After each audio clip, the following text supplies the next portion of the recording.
Ako po'y nagpapasalamat sa Panginoon dahil before yung 9 years na yan, ay meron nang nauna na during the pioneering time doon sa Camp Allen, I think almost 2 years. And we are so grateful dahil yung mga kasama natin sa Camp Allen na pinag-start na natin doon, sila Ate Brenda, Ate Marge, of course sila Ate Alma. Bago po yun, may mga iba pong kaming kasama na kung saan ay nag-start talaga tayo ng Bible study cell group sa kanila. At hindi ba natin sila nakikita ngayon dito? But I'm so grateful dahil ang salita ng Panginoong Diyos, naniniwala ako na patuloy na nung naitanim sa kanilang puso, patuloy po ito na nagbubunga. Amen. Okay, one of the young people ay sabi niya sa akin, Pastor, na-miss ko po yung Bible study at I'm trying na hanapin at bumalik sa Panginoon, and she found out na talagang babalik at babalik sa kung ano yung salita ng Panginoong Diyos na natutunan niya nung siya ay bata pa. Kaya sabi ko, ang tagal na nung panahon na yun, pero yung conviction sa heart niya sa pamamagitan ng salita ng Panginoong Diyos, ibig sabihin nito, patuloy na tumutuko. Amen? Hindi pa natin makita sa church, but we believe that the words of God na napakinggan ng isang tao at naitanim sa puso, merong pag-asa na ito ay patuloy na lumago at mamunga. Amen po? Kaya nga, we are reminded kahit kahapon doon sa Convergence, di ba? Yung parable of the sowers, na yung salita ng Panginoon ay na ilagay doon sa pathway, at pagkatapos, alam naman ng kaaway na hindi natutubo yun kasi pathway nga, sabi ni Pastor Reggie. Pero bakit ang kaaway ay pumunta para kunin yung salita ng Panginoon? Okay, sa puso ng tao, kasi alam nung kaaway na kahit hindi tumubo, posibleng tumubo kahit sa pathway. Yeah. At hindi, no? Okay, posible pa lang tumubo. Kaya si Satan, hindi siya nagpapakampante. Right. Na sa lahat ng salita ng Panginoong Diyos na naihahasik, na itatanim sa bawat puso ng tao, anuman ang kalagayan ng puso ng tao, posibleng tumubo ang salita ng Panginoong Diyos at mamunga ito. Amen. Amen? Kaya gagawin lahat ni Satan ng paraan para yung naitanim na salita ng Panginoong Diyos sa puso ng tao ay talagang mabaliwala. Amen. Kaya that is our prayer, Lord. Yung salita mo na na-share ko sa kapatid ko o sa mga tao na ito na para bang hindi ko nakita na nagbunga ngayon, naniniwala po tayo. As we continually pray, pwede pong mamunga ito. Amen? Kaya salamat po sa Panginoong Diyos.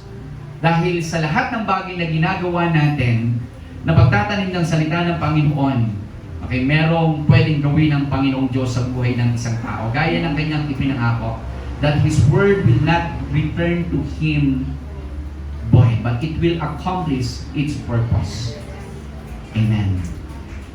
Praise God. Yan lang ay isa sa mga testimony natin, no? Sa remembering yung 9 years natin as a church.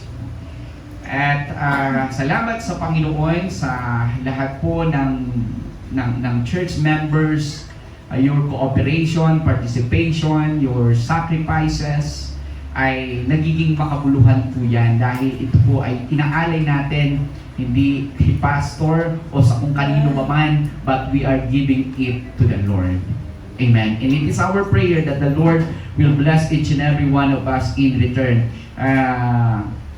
Doon sa before care and after care ng preparation, salamat, amen, sa mga finances na nagamit, okay, doon sa mga sasakyan na nagamit, sa pagluluto, amen, okay, sa paghuhugas, pag-prepare pa lang dito, at doon sa, ano pa ba, yung decoration natin, No, si Ate Althea na mo problema kasi ang parang hirap decorationan yun. Pag nakikita niya daw parang medyo naaasar siya. Pero nung nasa picture na, maganda naman. Oo. Okay, yung mga pagbubuhat pa lang nila ng mga gamit doon, kung gaano karami yung nilabas nilang mga upuan. Okay, our worship team, amen. Young people, young adults, sila yung nag-lead ng worship. And at the same time, hindi lang sila nandun sa pulpito na bigla, kundi bago sila umakyat doon sa pulpito, marami pang silang ginawa bukod doon sa kumanta lamang at tumugtog. May mga menial task po. Amen. Doon sa ating flash mob na yun. Amen. Ate Prime na... Thank you sa lahat ng nagsayaw. Oo. Sa mga nagsayaw, marami pong salamat. At sa mga nanood din, kung hindi kayo nanood, nagtyaga, hindi namin alam kung may enjoy namin yung sayaw namin. Amen. Sa mga bata, lahat-lahat po. Okay, nakakatuwa po, no? Yung pagkain na nga lang natin, di ba, nag-usap-usap na parang, okay, 2 menu. Amen. Nung nag-usap kami dito nung Wednesdays, Rhea, Alma, and the rest, parang ganito na lang, parang mas madali. Pero ganun pa man, gustong dagdagan ng Lord, kaya meron tayong seafoods. Amen? Okay, nag-travel pa from Bulacan at Bulinaw yung hipon at mga crabs. Ang layo ng binahin nila. Amen? Pero ganun pa man, nakita natin kung paano prinubide ng Panginoong Diyos yung pangailangan natin sa anniversary celebration. At yun, hindi ko alam kung meron pa akong nakalimutang pasalamatan. Asan si Kuya Miko? Baka mamaya pa yung darating. Okay, yung picture natin, no? Okay, kahit pa paano na meron tayong remember me. Okay, remember you. Sa picture. So thank you, church. Thank you, members. Your cooperation, your participation, your help. Okay, to celebrate this wonderful celebration ng church anniversary ay napakalaki pong bahagi sa trabaho ng Panginoong Diyos. Amen? At salamat din sa Panginoon dahil yung, ano tawag dito, yung convergence natin kahapon, yan, ito yung mga conference na talagang pag pinus namin, ibig sabihin, alam namin at subok namin. May mga conference ako na ina-attendan na talagang hindi ko ini-invite at kami lang. At alam mo na kapag ka nandun ka na, habang nakikinig sa conference, masasabi mo, buti na lang ako lang ang pumunta. May mga ganun eh. Pero may mga conference na pag nandun ka nakikinig, sana nandito rin sila. And I've known, okay, Pastor Luther, because he is one of our mentors na nag-organize dito. And yung speaker dito, talagang napakinggan na rin natin sila nag-minister. Hindi lang sila magaling sa pagtuturo, kundi naisapamuhay nila kung ano yung tinuturo nila. Amen?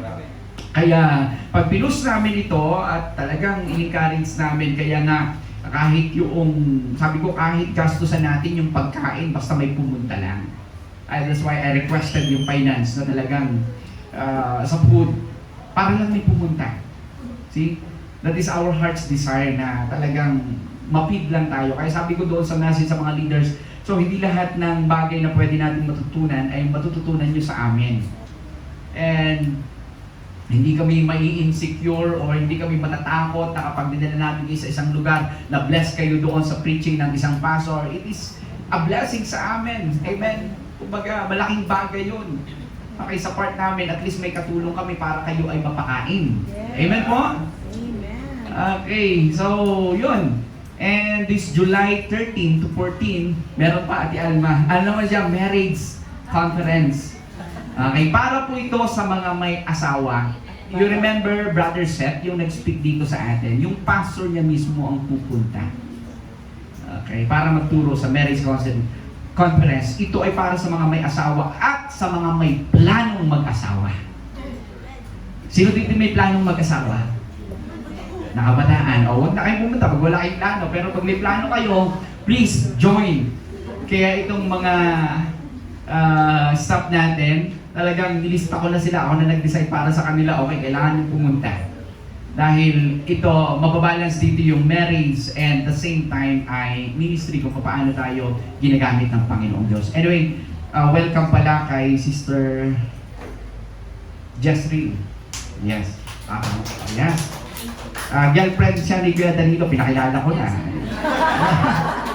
Siya rin ba yung kasama mo dito nung nakaraan? Of course, siya rin ba?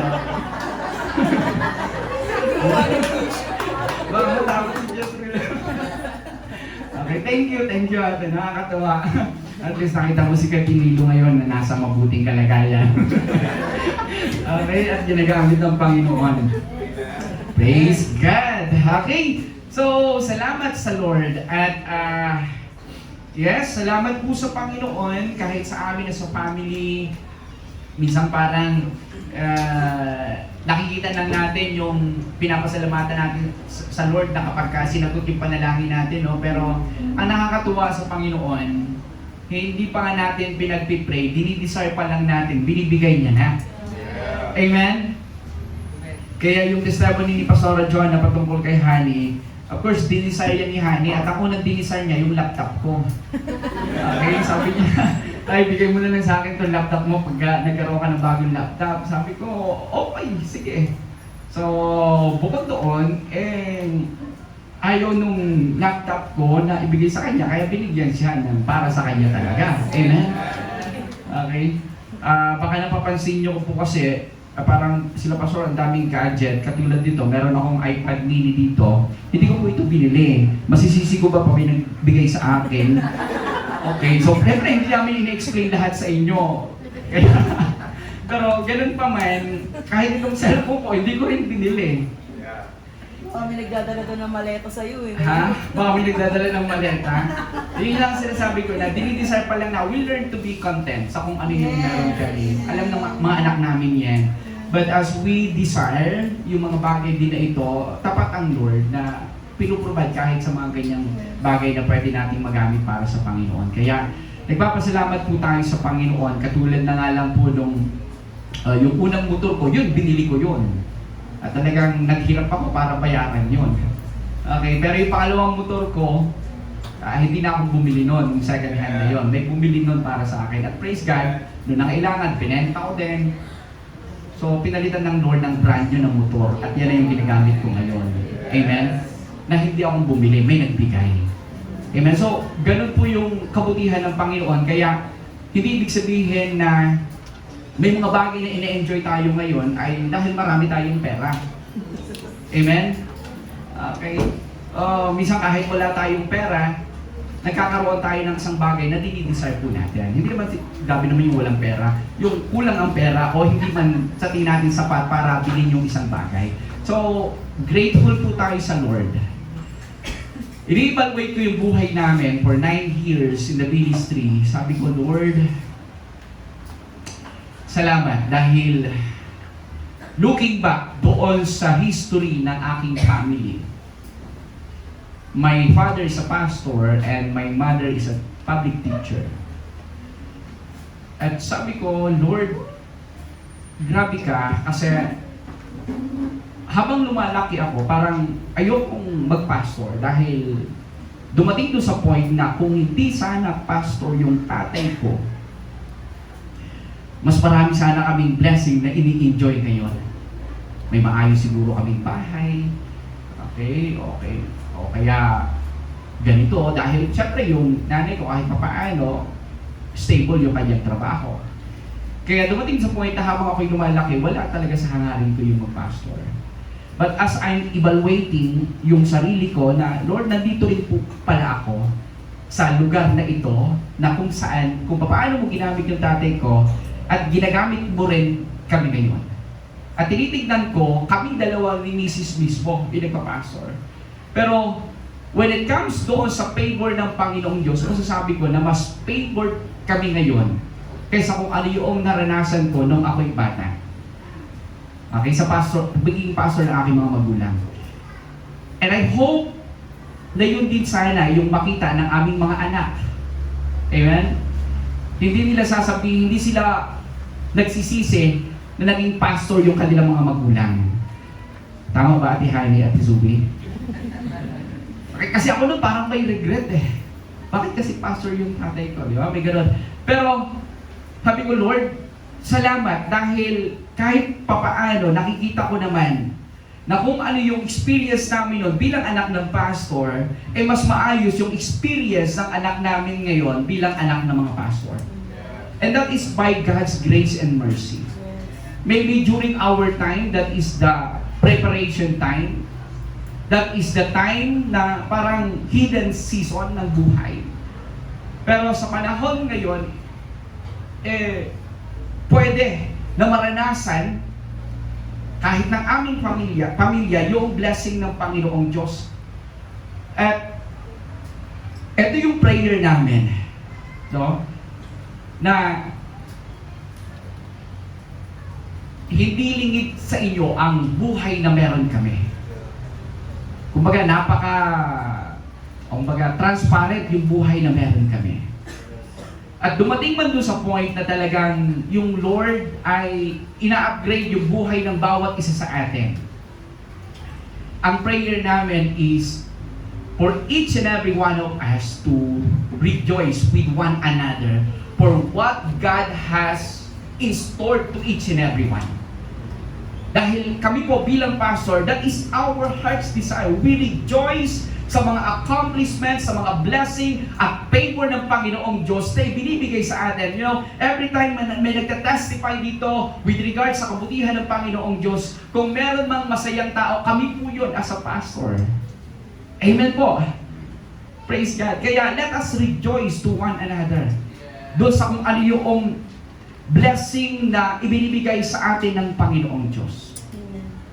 Dahil naniniwala ako na bawat isa sa atin na magkakasama dito sa church o sa family, meron po tayong bahagi sa katagumpayan na ginagawa ng Panginoong Diyos sa anumang area ng ating buhay. Amen po? Kaya church, thank you so much dahil bahagi po kayo ng napakalaking pagpapala na nararanasan namin mula po sa Panginoong Diyos. Praise God sa mga leaders po natin dito sa church. We are so grateful. At ito po yung prayer namin na mas marami pa tayong taon na pagsasamahan. And it is our heart's desire na na-maximize natin yung full potential natin at magamit natin to para sa kaluwalhatian ng Panginoong Diyos. It doesn't matter kung kayo man yung pastor o hindi. What matter is, lahat ng ginagawa po natin para sa Panginoong Diyos, pare-pareho lang yan. Amen. Praise God. Nakikita man o hindi. At kung paano na pinagpapala ang isang kapatid natin, ganun din yung pagpapala na pwedeng maranasan ng bawat isa. Amen po? Praise God. Sabi mo at sa katabi mo, maraming salamat sa iyo. Naging bahagi ka ng pagpapala ng Diyos sa buhay ko. Amen? Thank you, church. Thank you so much. Amen. Salamat po ng marami sa inyo. Palakpakan nga po natin ang Panginoon sa ating church. At ngayon po, I want to share the Word of God from 1 Corinthians. Yeah.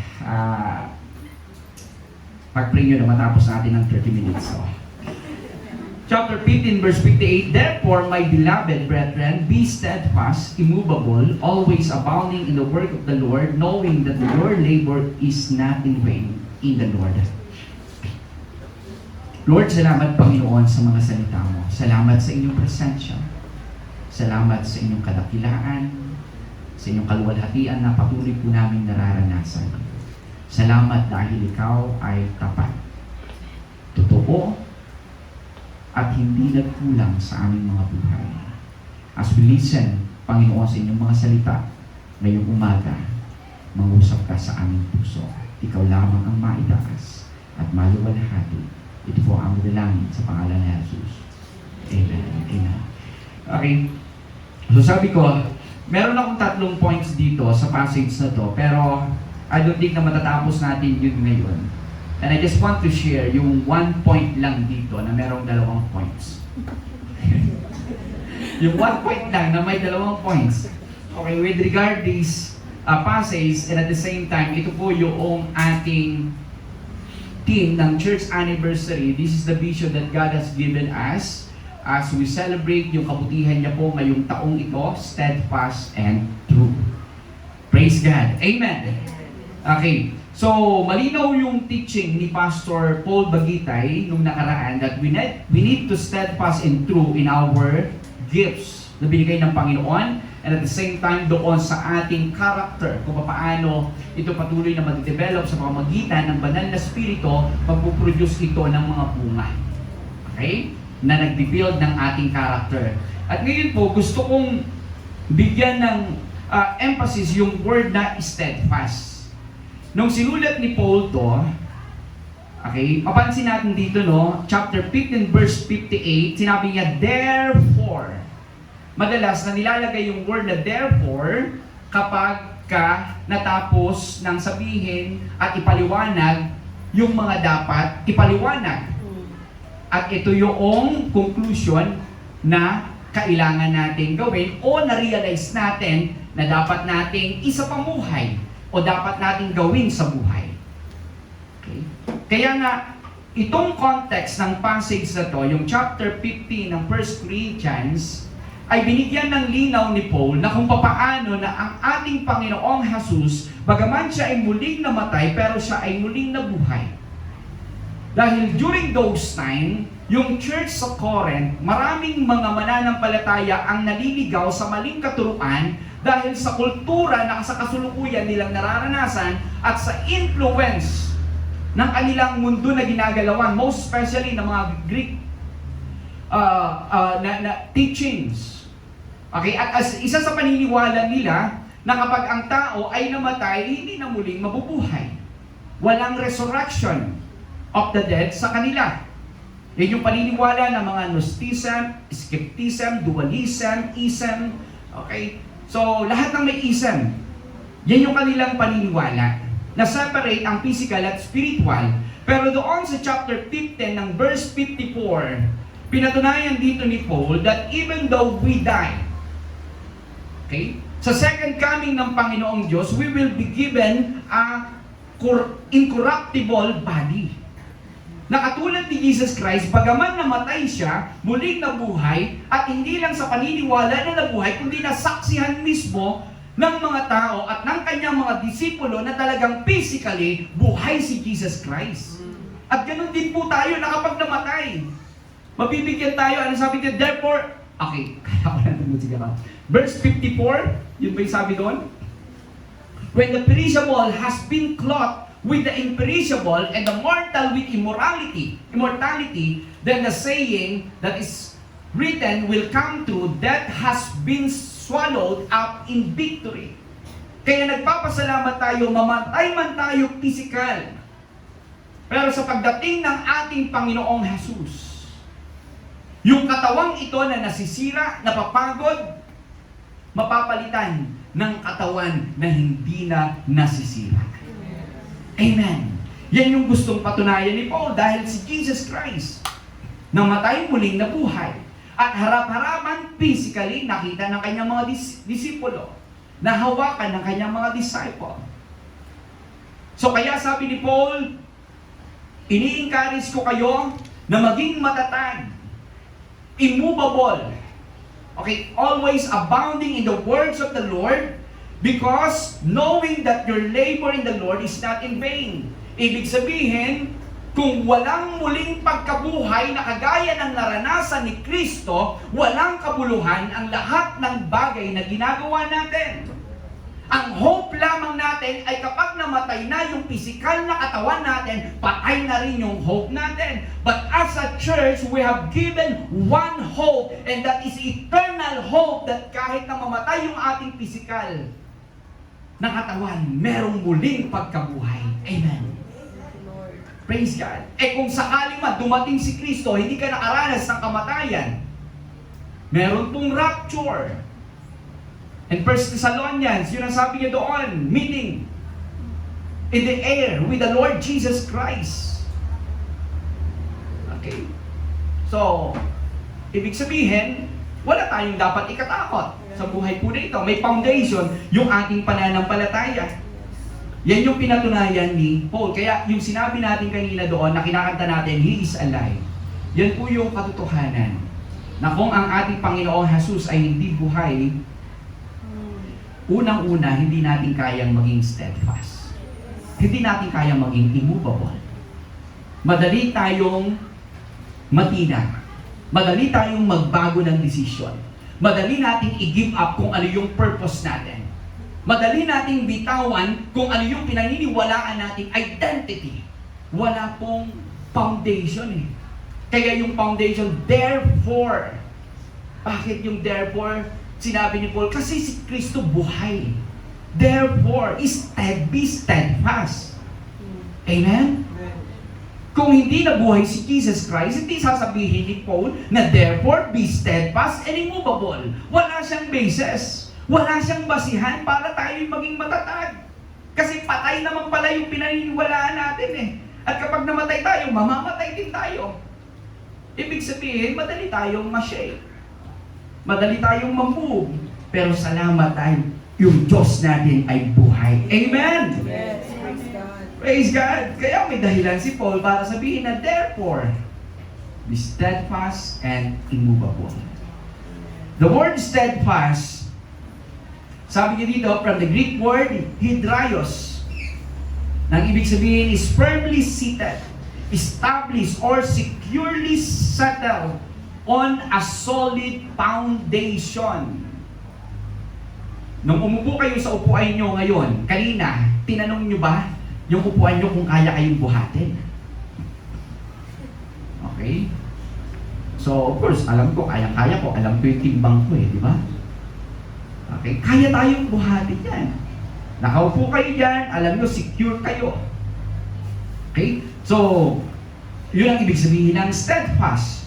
Okay? It means being firmly established in the faith, immovable, and not easily swayed by fluctuating feelings, doubts, or hardship.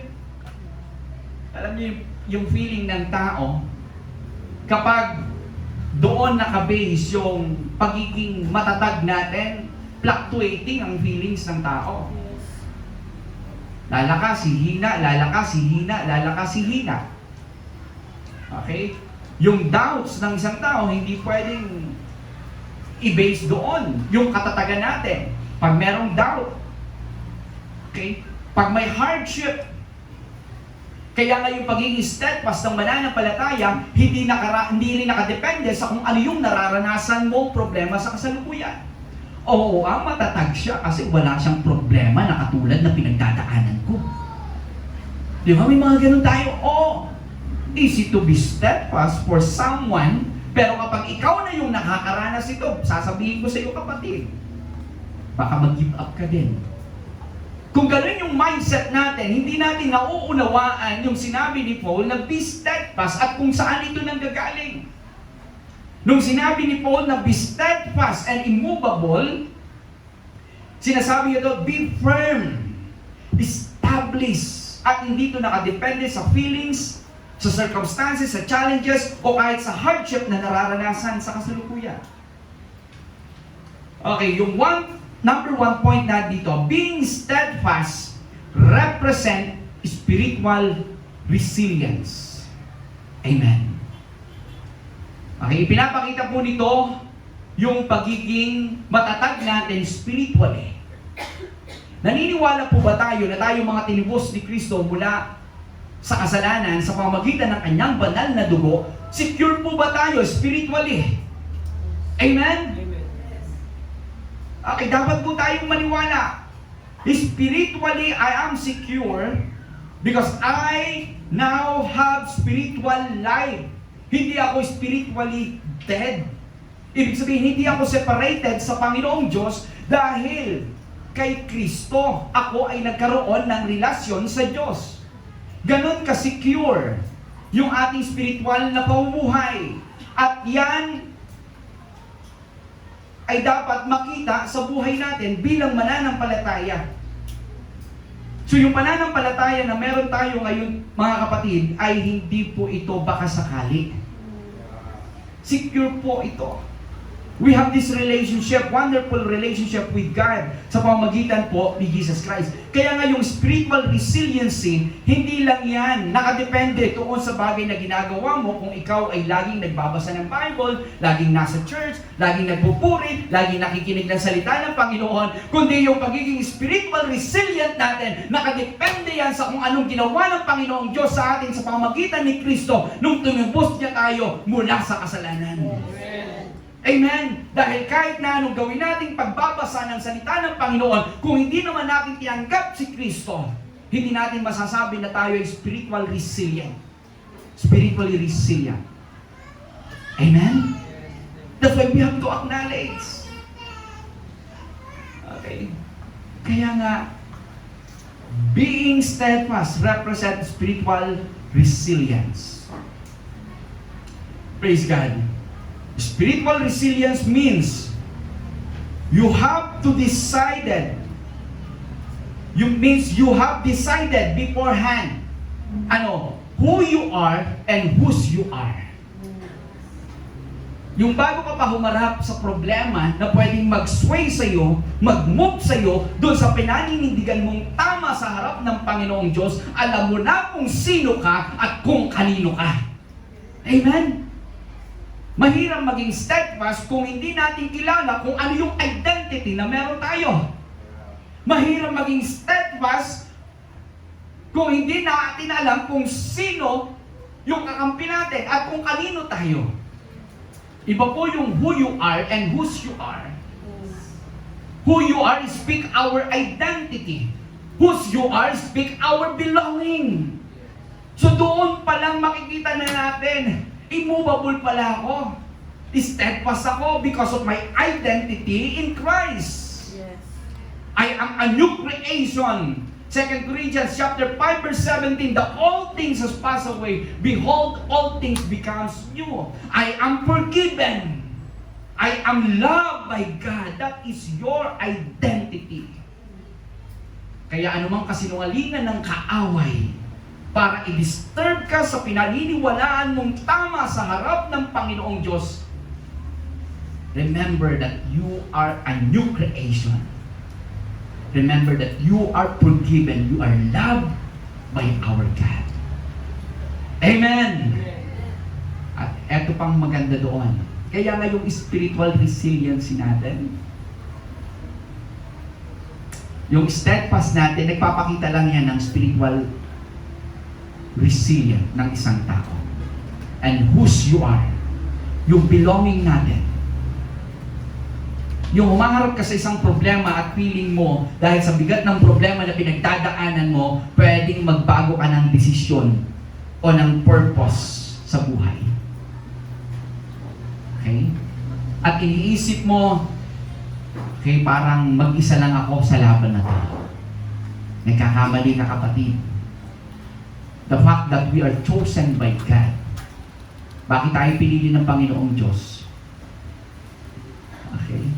Ibig sabihin lang nun, may tiwala sa atin ng Diyos. Amen? Praise God. Yung alam natin, ang buhay nito, hindi talaga natin pagmamayari at sa Diyos. Yung lakas, yung hininga natin, napaka-comforting to, di ba? Comforting to know na, grabe Lord, hindi ko na kaya, pero pagmamayari mo ako eh.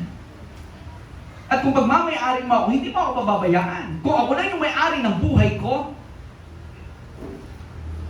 maraming bagay na pwedeng mangyari na hindi ko makontrol sa buhay ko. Pero kung ikaw yung nagmamay-ari ng buhay ko, kahit maraming bagay na hindi ko kayang kontrolin sa buhay ko, I know that you are still in charge in my life. Dahil Lord, sa'yo ako eh. Amen. Amen. Yung malaman po natin na yun, magiging steadfast po tayo sa bagay na yan. Kaya, sabi mo sa katabi mo, you have to know who you are and whose you are. Praise God. Bago ka pa humarap sa problema, bago ka pa humarap sa challenge, sigurado ka na may panalo ka. Bakit? Alam mo kung anong identity mo. Amen? Sigurado panalo ka na. Bakit? Alam ko kung sino kakampi ko. At alam ko kung sino nagmamay-ari ng buhay ko. Ang Diyos. Praise God. Pangalawa, yung bilis natin. Dalawa lang ito. Huwag naman masyadong malakas yung yes ate. Okay, but before that, it's like, sabi nyo doon, hindi ko na auto, yan tuloy, naalala ko tuloy yung passage. Psalms 1, sabi nyo doon, Blessed is the man who does not walk in the counsel of wicked, nor stand in the way of sinners, nor sit in the seat of mockers, but his delight is in the law of the Lord, and on his law he meditates day and night. He is like a tree planted by the streams of water. If you know your identity, if you know kung kanino ka belong, you are like a tree planted by the streams of waters, which yield its fruit in season, whose leaf does not wither. Ang sabi doon, whatever he does, prosper. Not so the wicked, they are like a chaff that the wind blows away. Alam niyo yung chaff, yung ipa, yung balat ng palay, movable yun eh. Kahit hininga mo na lang, kayang itangay yun. Di ba? Okay, pag binitawan mo yan, nakadepende kung saan yan babagsak dahil sa hangin. So ganun, not so the wicked. Sabi niya doon, hindi katulad ng mga taong wala sa Panginoong Diyos. They are like a chaff that the wind blows away. Okay, hindi po ganun ang mga mananampalataya. Yes, amen. Anong sabi niya, Matthew chapter 7 verse 24? Everyone who hears these words of mine and puts them into practice is like a wise man who built his house on the rock. Ang sabi niya, the stream rose, the rain came down, and the wind blows and beat against the house, yet it did not fall because it had its foundation on the rock. Amen. Yun po yung picture. Na kapag alam mo kung ano yung identity mo, at alam natin kung kanino tayo. At alam natin kung ang salita ng Panginoon ay isinasapamuhay po natin. Praise God. Alam niyo, number 2, to remain. Yung kanina, being steadfast represent spiritual resilience. Yung pangalawa, to remain steadfast, kaya dalawa yun eh. Being and remaining. Yung ano ba yan? Yung being, yung pagiging. Amen? Your identity and your belonging. And remaining. Okay? Yung pananatili. Amen po. Amen. Okay? So, ginawa na ng Panginoong Diyos yung being eh. Yung remaining, manatili na lang tayo. Yes. Praise God. To remaining steadfast is to anchor our hearts in God's promises. Praise God. Yung manatiling matatag ay yung inaangkla natin yung ating puso sa kung ano yung ipinangako ng Panginoong Diyos sa atin. Binago niya yung identity natin, itinuro niya at ipinaunawa sa atin na tayo ay kanyang anak. Okay? Ngayon, kailangan nating i-anchor yung puso natin sa kanyang mga pangako. Amen. Praise God. Alam niyo po yung anchor, ito yung angkla. Unawaan natin yung angkla. Ayun yung, ano ba sa Ilocano yun? Angkla. Okay. Ito yung pabigat sa bangka na inihuhulog para maging stable. Kasi yung bangka, pag walang anchor, okay, kung ano yung agos, tatangayin siya. Di ba?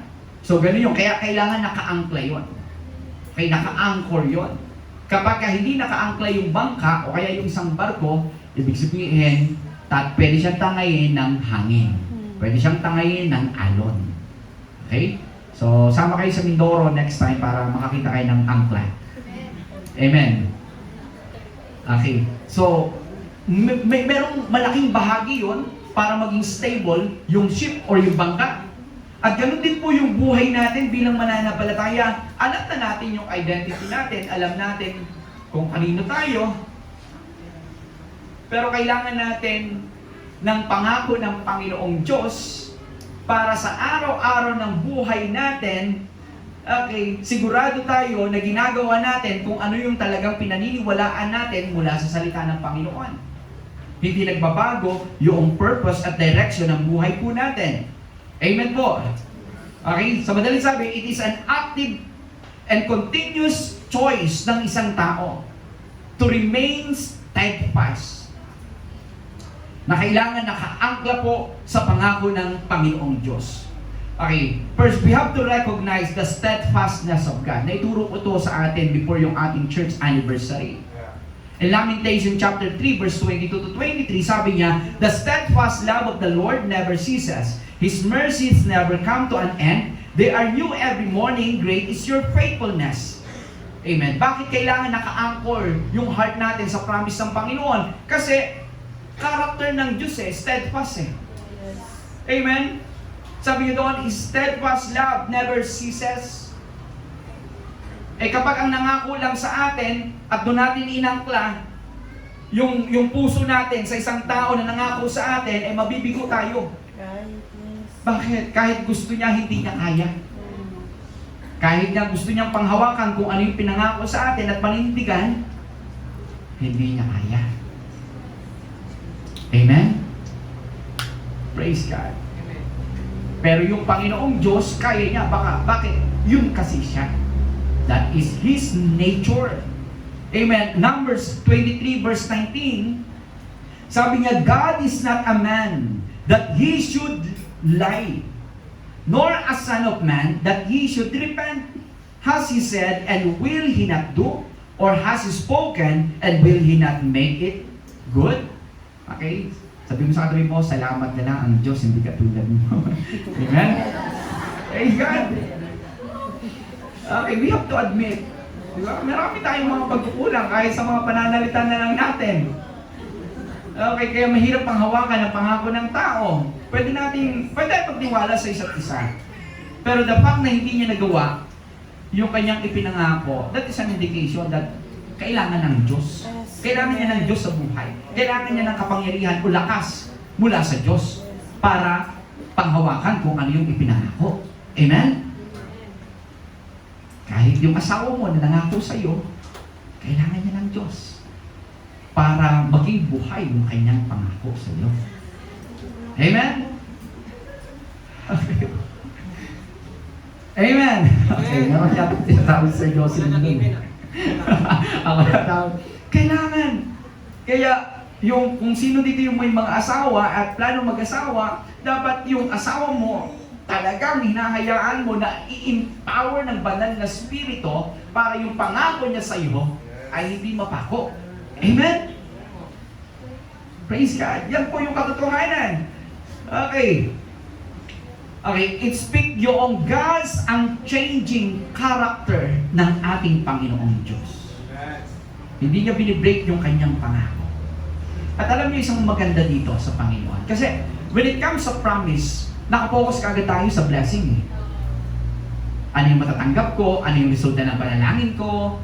Okay? Ano yung mararating ko sa buhay?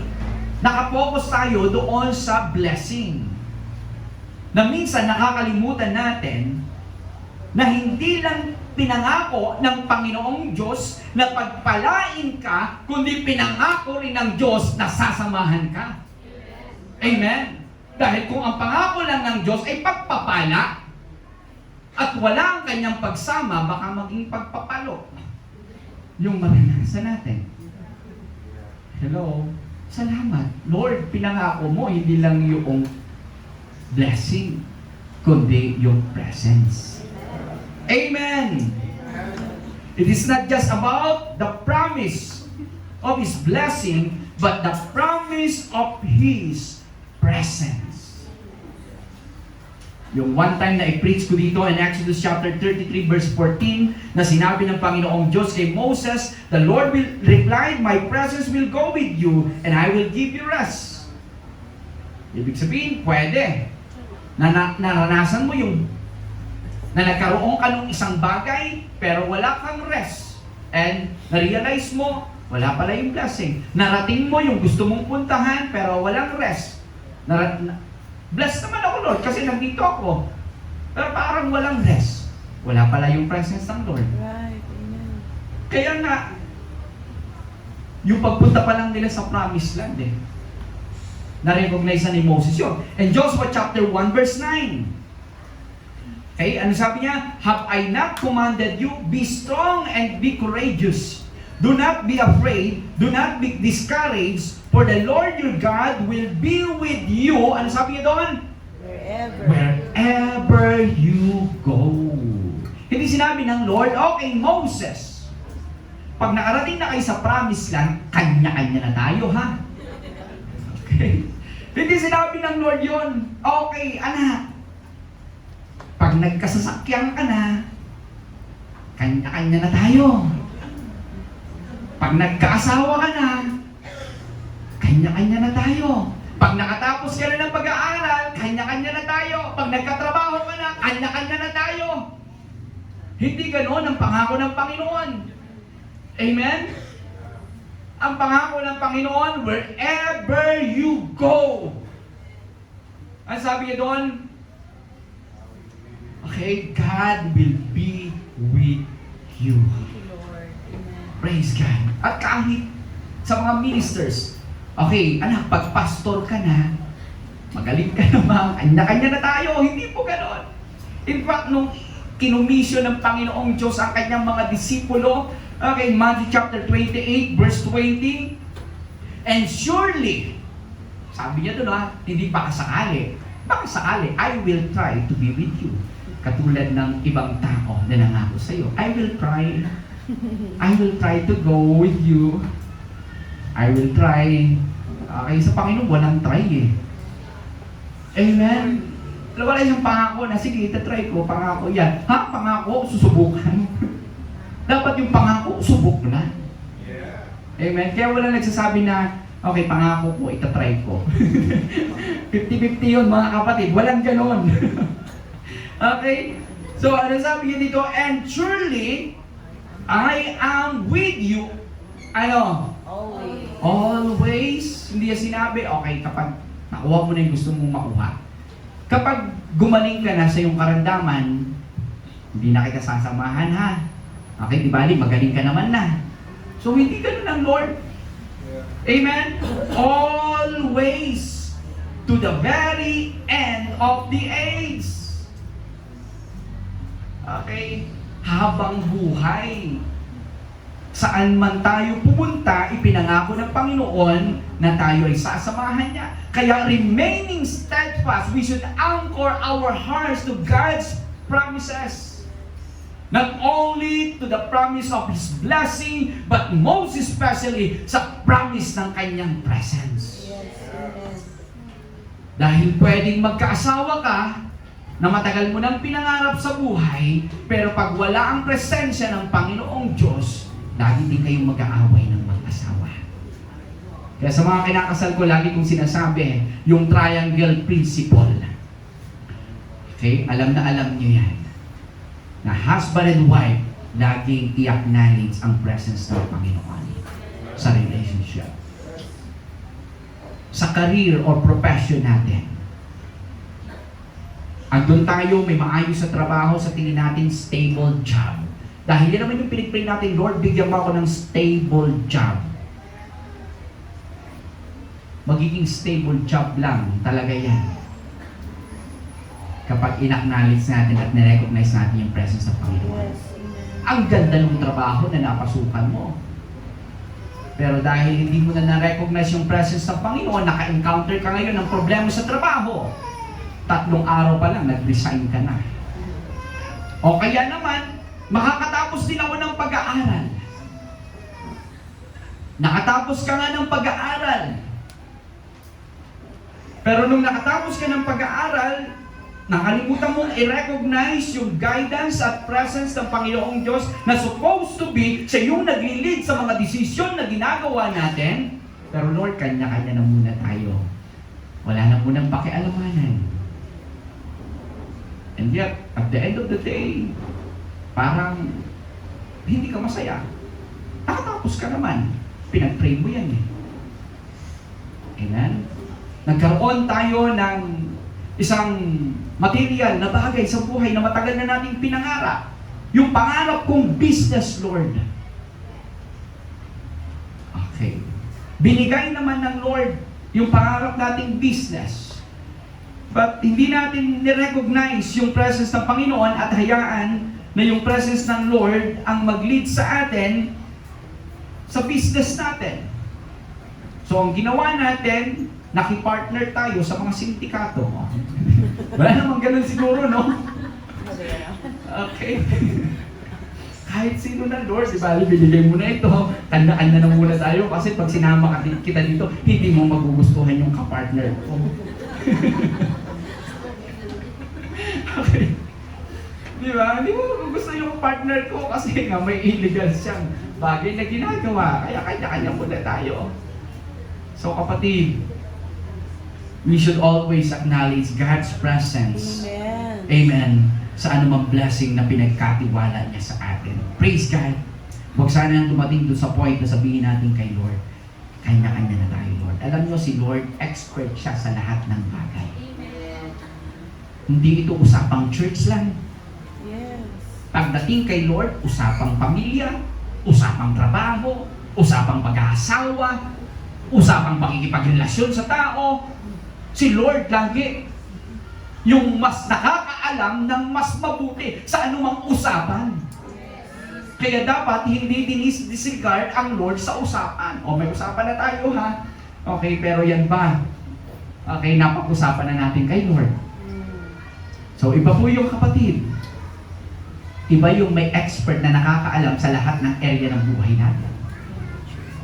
Nung nagtatrabaho kami sa bahay this week lang, sabi ko kay Gwinnett, visit ka naman doon kasi yung bahay na ginawa namin ni Pastor Jeremy, pag niyog-yug mo yung poste, ba, sumasabay. Yumuyog-yug din yung bubong. Okay. Okay naman sana at earthquake, ano siya? Nakapag nandun ka sa bahay, para ka lang iduduyan. Eh si Pastor Jonah, merong ano yan eh, experience na hindi maganda sa earthquake. Sabi ko, visit ka kuya, paki-inspect yung bahay kung ano yung dapat pa namin gawin. So bumisita si Kuya, in-inspect niya, so pinaglalagyan namin ng mga brace. Sabi niya, di ba, Pastor, pag nakumpleto na yung bakal na yan, okay, itibay na yan. Okay, hindi pa kasi tapos eh. Nag-worry ka na. So, pero siyempre, yun talaga, baka mamaya mauna pa yung super typhoon kaysa matapos yung bahay eh. Mas maganda yung secure. Kaya, sabi ko, Lord, nga, no? Minsan sa buhay, we should acknowledge yung help na kailangan natin para na sa ganon ay mas maging successful tayo sa buhay. Acknowledge yung mga advices ng mga tao. Yes. Amen. Acknowledge yung mga wisdom na pwede nating matutunan mula sa mga tao. And above all else, acknowledge God's presence that will lead us doon sa isang buhay na kahit tumarap tayo sa matinding bagyo ng buhay, hindi tayo magbabago ng desisyon natin, kundi maninindigan tayo na Lord, ano man ang mangyari, lagi akong magpapasalamat sa iyo at magpupuri sa iyo. Amen? Praise God. Amen. Kaya nga po sa buhay natin, bilang mananampalataya, hindi ibig sabihin na may blessing tayo ay wala ng problema. Yan ang dahilan kung bakit gusto ng Panginoong Diyos na i-acknowledge pa rin natin siya. Dahil pag may circumstances, enjoying the blessing that we have, hindi na natin alam kung anong gagawin natin. Pero kapag nandiyan ang presence ng Panginoong Diyos, merong assurance na mapapahiya ang kaaway. Amen? Kahit na inaaway ka, pinagpapala ka pa rin. Amen? Gaya nung napakinggan namin kagabi kahapon doon. Okay? Hindi ko na sasabihin ba't kasi hindi kayo pumunta. Sabi doon sa Psalms 23 verse 4 to 5. Anong sabi doon? Even though I walk through the valley of the shadow of death, I will fear no evil, for you are with me, you run yourself, they comfort me, you prepare a table that speak blessing. Okay? That is what we have heard kahapon, which is one time, I think, na-share ko din yun. You prepare a table before me in the presence of my enemies. Ibig sabihin nun, may blessing, and at the same time, may mga kaaway na aaligid-aligid. Okay, Lord, pwede bang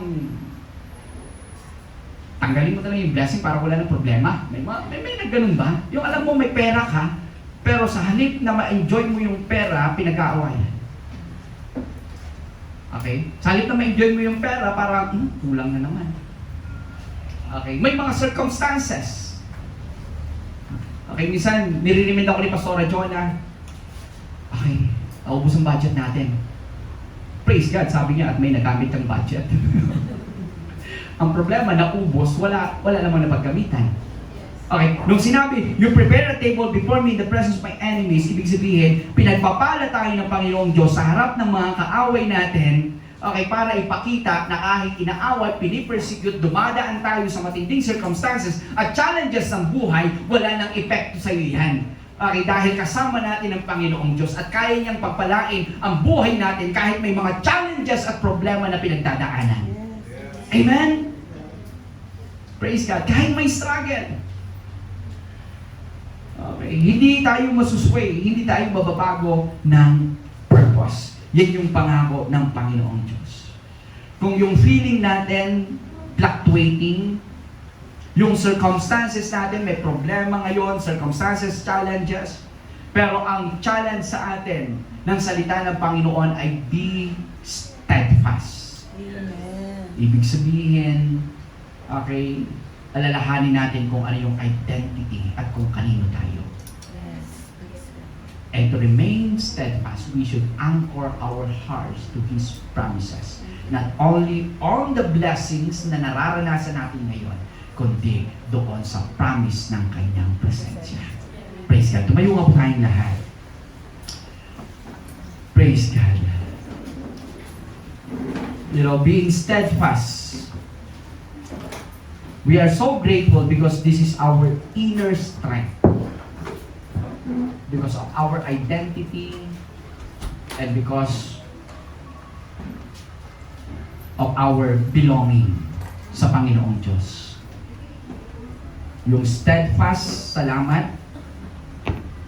Dahil yung presensya ng Panginoong Diyos at yung pagpapala niya ay hindi lang yan naranasan natin noon. Kung paano tayo nakaranas ng blessing sa mga nakaraang taon ng buhay po natin.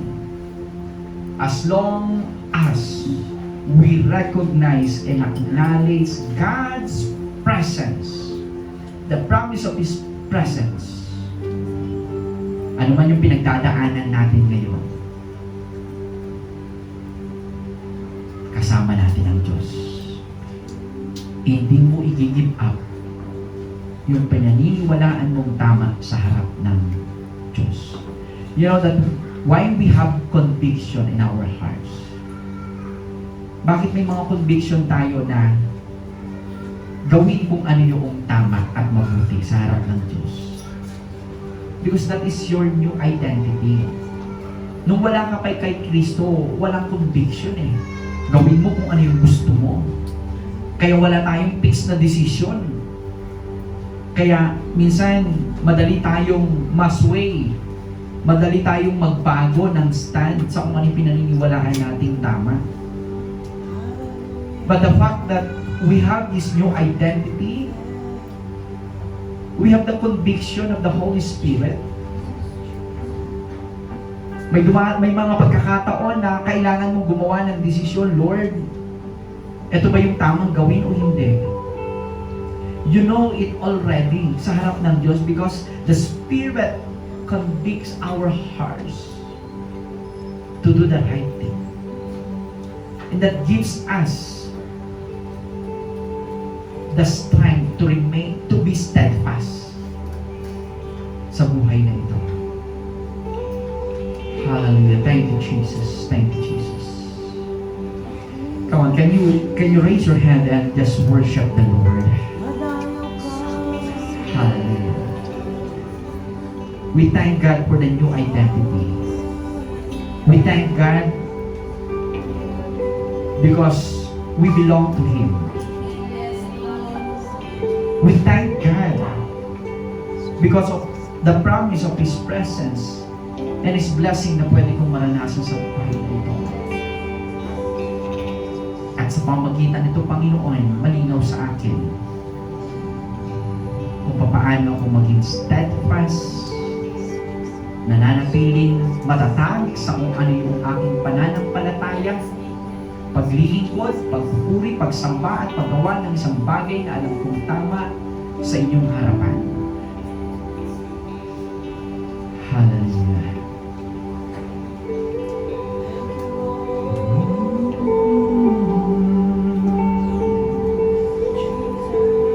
Thank you, Lord. Thank you, Jesus.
po mga kapatid, kagaya po ng narinig natin, our God, He is steadfast and true. He's still on His throne. Even if yung situation mo ngayon, shaky, yung situation mo ngayon, parang hindi mo na alam kung ano pa yung papaniwalaan mong totoo. But today, we just want to encourage you from the Word of God. Hindi po nagbabago ang Diyos natin. He is still steadfast. He is still the true God na pwede po nating pag-angkoran ng ating mga pananampalataya. Father, we thank you for your word that we have heard today. Lord God, you see, you know, Lord God, ang bawat situation po ng naririto at maging yung mga nanonood online. Maybe for some of them, yung situation nila ngayon, very shaky. They don't know, Lord God, kung saan pa ba nila ipupundasyon yung mga nangyayari sa buhay nila ngayon. They don't know kung ano pa ba yung totoo, Lord God, na papaniwalaan nila. But Father, we thank you that there is assurance, Lord God, from your word, na ikaw po yung Diyos na hindi nagbabago. I pray, Lord God, that today, Panginoon, hayaan mo po na magkaroon po sila ng kapayapaan sa kanilang mga puso. Dahil, Panginoon, ikaw na Diyos na pinapaniwalaan po namin ay totoo. And if there's someone right now who's not sure of their identity, it is maybe because they have not received you yet as their Lord and personal Savior. Holy Spirit, we thank you for the conviction that comes from you. Na ngayon, Panginoon, hindi po namin papalagpasin yung pagkakataon. Kagaya ng narinig po namin kanina, Lord, you are the perfect Son of God, Jesus Christ, who came down to die for our sins. At ikaw lamang po ang tanging makakapagbigay, yung relasyon po namin sa iyo, ang makakapagbigay po, Panginoon, ng bagong identity sa amin. Or maybe, we know you, Jesus, but yung identity namin is clouded na dahil sa mga nangyayari sa paligid namin. Dahil sa epekto ng social media, dahil sa mga sinasabi ng tao sa amin. Kapatid, you are here and it's not an accident. Your identity is secured in Christ. Maraming salamat po, Panginoon. Help us to hold on, Lord God, not only to the promise of your blessing, but to the promise of your presence. Maraming salamat. Panginoon, sa iyo po namin binabalik ang pinakamataas na papuri at pagsamba. Dahil sa mga salita mo, Panginoon, nagbigay na naman po ng encouragement, ng correction, Lord God, sa amin ngayong araw na ito. Come on, give Him praise. Oh, thank you, Jesus! Lord God, therefore, Lord God, Lord, may basis po yung pagiging steadfast and true namin dahil buhay ka na Diyos na pinaglilingkuran po namin, Panginoon. Maraming salamat. Lord God, we just entrust our lives to you. At anuman, Panginoon, yung mga kakaharapin po namin ngayong week na ito, Lord God, I pray for the Holy Spirit who will bring us back to the Word, Panginoon, na napakinggan po namin ngayong araw na to. Anuman yung mga pangangailangan ng bawat family na nire-represent po namin ngayong umaga, Lord, we thank you that you are our faithful God na magpo-provide po hindi lang ng physical, hindi lang, Panginoon, ng financial na pangangailangan, but Lord God, even our emotional need, our relational need, Lord, our mental need, Lord God, at higit sa lahat yung spiritual na pangangailangan po ng bawat isa. Maraming salamat po, Panginoon. Lord God, may the words of our mouth and meditations of our heart, everything we do, Lord God, give glory to your most precious name. We love you, we honor you, and we give you praises. In Jesus' name.